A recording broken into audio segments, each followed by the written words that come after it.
persirengimo kambarį 15 sekundžių. Tiesiog pasveikinat vyrus ir tiek?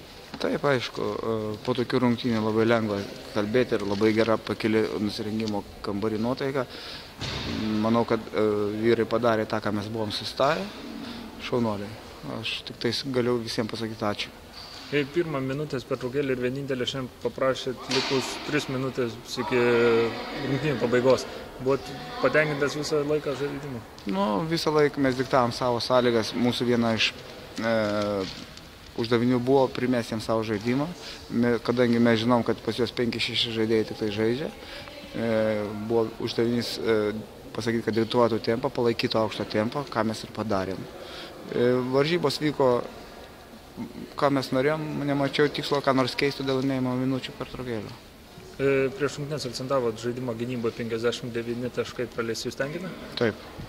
Dar tik tai galiu pasakyti, kai įgijom tą didelį pranašumą, galėjom dar keletą kartų dar geriau susiginti, bet skaitau labai gerai.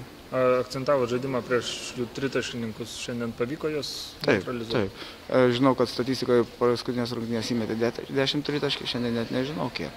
Mes atakavom iš toli su neblogu pataikymo procentu.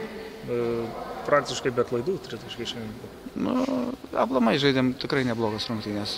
Aš patenkintas savo žaidėjais. Kas nutiko Nikolozui Vašakidzei, kad pakeitė iki 4 kėlinį vos išleidus? Jisai gavo traumą ir jis pats paprašė keitimo, gydytojas dirba, aš net nežinau, kokia problema.